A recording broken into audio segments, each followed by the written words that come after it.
전편에 이어서 5번째부터 말씀을 이어가겠습니다. 계속해서 성령님이 우리 안에 계신 것을 확증하라 해서 5번째로 이어서 계속하겠습니다.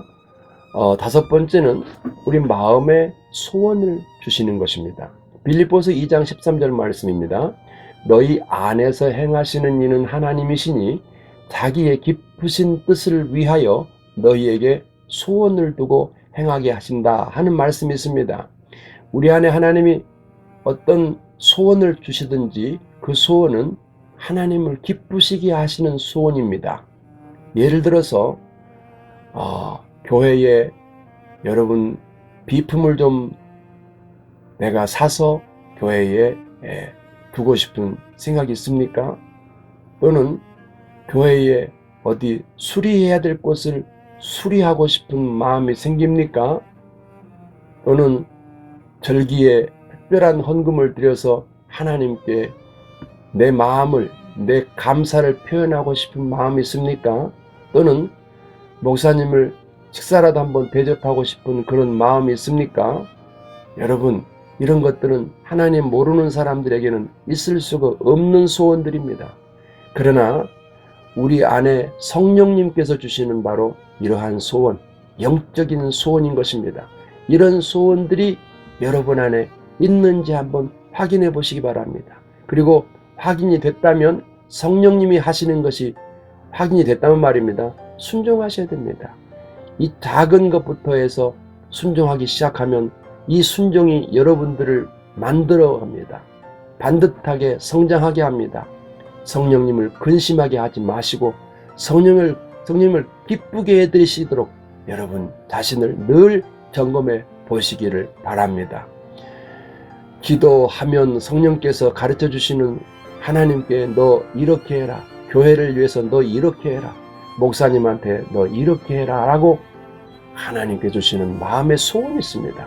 이 소원들을 따라서 순종해 보십시오. 이 순종이 여러분 삶을 변화시켜 나가는 것입니다. 그 다음에 5번째는 것이면 6번째죠. 6번째, 하나님을 두려워할 줄 알게 됩니다. 출애굽기 19장 16절에서 19절까지를 먼저 읽어드릴게요. 셋째 날 아침에 우레와 번개와 빽빽한 구름이 산 위에 있고 나팔 소리가 매우 크게 들리니 진중에 있는 모든 백성이 다 떨더라. 시내산에 연기가 자욱하니 여호와께서 불 가운데서 거기 강림하시니라. 그 연기가 오기가마 연기같이 떠오르고 온 산이 크게 진동하며 나팔 소리가 점점 커질 때에 바로 여기서 여러분 하나님께서 시내산에 강림하신 실제 사건을 여기 이렇게 기록하고 있습니다. 이스라엘 백성들이 진을 친 시내 광야에 높이 솟아올라 있는 시내산 위에는 빽빽한 구름이 둘러싸여 있고 큰 우레소리와 번개가 내리쳤고 동시에 하늘로부터 커다란 나팔 소리가 들려왔습니다. 그리고 그 나팔 소리가 점점 더 커지기 시작했습니다. 그리고 빽빽한 구름과 연기 한가운데는 특별한 불이 타고 있었습니다. 얼마나 무섭겠습니까? 얼마나 웅장하겠습니까? 그래서 10절에서는 진중에 있는 모든 백성이 다 떨더라 그랬습니다.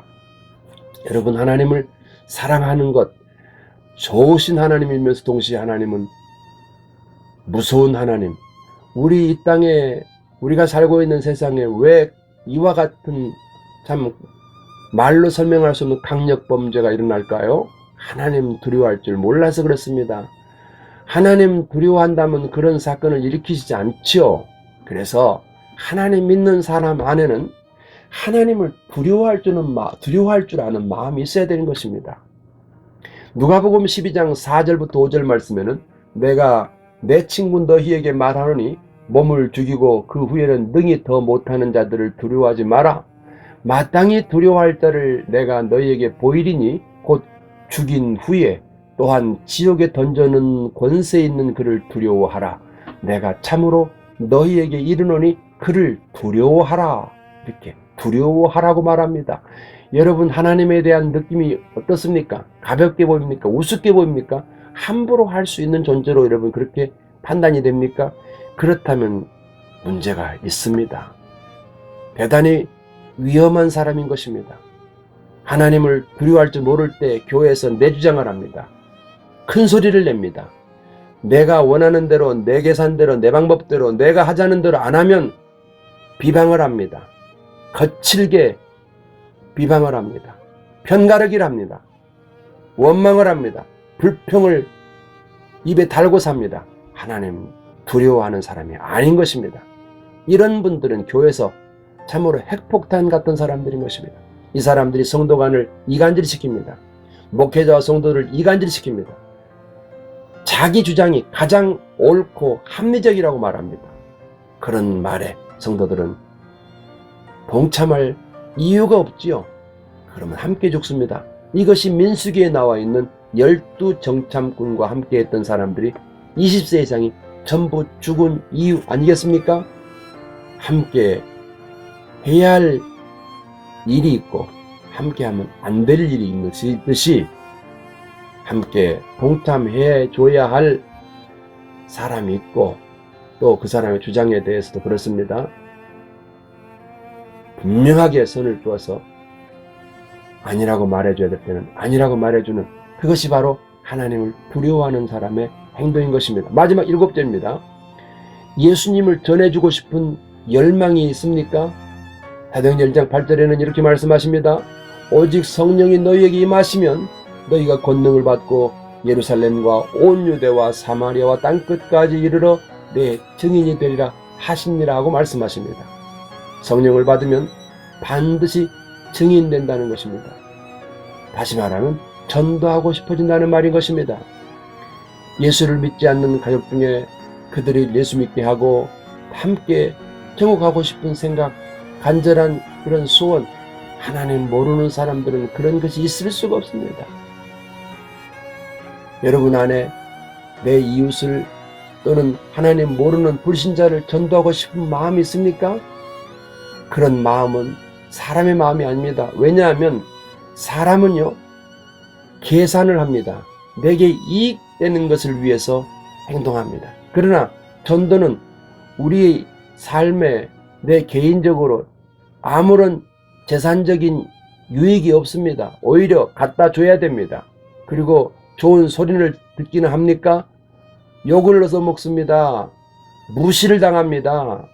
바로 이름에도 불구하고 전도하고 싶은 열망이 여러분 안에 있느냐 말입니다. 그렇다면 여러분 안에 하나님의 성령이 계신 것이 확실합니다. 예화 하나를 좀 들려드리겠습니다. 어느 집사님이 살고 있는 아파트에 경비원 아저씨의 딸이 고등학교 2학년인데 콜수암에 걸려서 다리를 잘라야 한다는 소리를 듣게 되었습니다. 그리고 그 소리를 들은 교회 집사님이 아저씨를 만나서 예수를 믿으라고 권합니다. 예수님을 믿으시면 딸도 살릴 수 있습니다 하고 간곡하게 부탁을 했더니 처음에는 거절하던 이 경비원 아저씨가 마음을 열고 받아들입니다. 그래서 그때부터 아버지가 경비원 아저씨가 얘기합니다. 나도 이제 예수를 믿을 테니 내 딸을 꼭 좀 살려주세요. 살 수 있도록 해주세요. 그런 말이겠죠. 그래서 함께 작정을 하고 이제 기도하기 시작합니다. 학생과 부모와 함께 이 집사님과 성도들이 함께 간절한 작정 기도를 드립니다. 학생은 무릎에 퍼져 있는 암덩어리가 한쪽으로 몰려야 수술을 하는데 아무리 약물 치료를 해도 암덩어리가 한 대로 모이지 않아서 의사들이 애를 먹고 있었다고 합니다.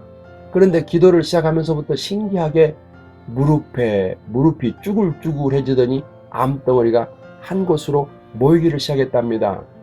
병원에서는 있을 수 없는 일이 일어났다며 당황하더랍니다. 그리고 금식 기도를 하는 중에 매일 밤 금식 기도를 했다는 거예요. 금식 기도를 하던 중에 병원에 다시 가서 검사를 받아야겠다는 감동이 와서 병원을 찾아가서 확인을 해보니 무릎 부위에 기적이 일어났습니다. 바로 암덩어리가 한 군데로 모여들어서 잘라내야 된다고 하던 다리를 자르지 않고 암덩어리만 간단히 떼어내고 기적적으로 고침을 받을 수가 있게 된 것입니다. 수술을 하더라도 6개월밖에 못 산다던 학생은 이후로 6개월이 지나도 학교를 잘 다니며 점차 회복이 되었습니다. 그런데요, 사람이 이렇게 하지 말아야 되는데 한 2년쯤 지났는데요, 이제는 몸도 건강해지고 이제 괜찮아졌다 이렇게 생각이 돼서 그런지 풀어지죠. 아버지부터 그의 부모부터 교회를 안 나오기 시작하더랍니다.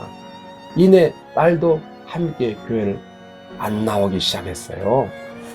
다시 찾아가서 권면했더니 이런 핑계 저런 핑계를 대면서 교회를 나오지 않더라는 것입니다. 그러나 학생을 다시 설명을 해서 학생은 교회에 나오기를 시작했어요. 교회에 나오기 시작했지만 얼마 지나지 않아서 암이 재발해서 병원에 또 입원하게 됐습니다. 그 부모와 학생은 회개하고 하나님께 돌아왔지만 학생은 얼마 후에 엄마에게다가 엄마 주기도문 좀 읽어줘, 그리고 또 반복해서 엄마 주기도문 계속해줘 하더니 그날 새벽에 평안히 숨을 거두었다는 것입니다. 학생이 죽던 날 불교 신자인 고모가 꿈을 꿨어요. 그 학생이 하늘로 훨훨 날아올라가며 이렇게 얘기하더랍니다. 고모, 예수님 잘 믿고 나처럼 하늘나라에 오세요. 고모가 예수님을 잘 믿어야 나처럼 하늘나라에 갈 수 있어. 그러면서 하늘로 올라가더라는 것입니다. 그래서 예감이상에서 연락을 해보니 그날 밤에, 자기가 꿈을 꾸던 그날 밤에 이 아이가 천국으로 올라간 것입니다.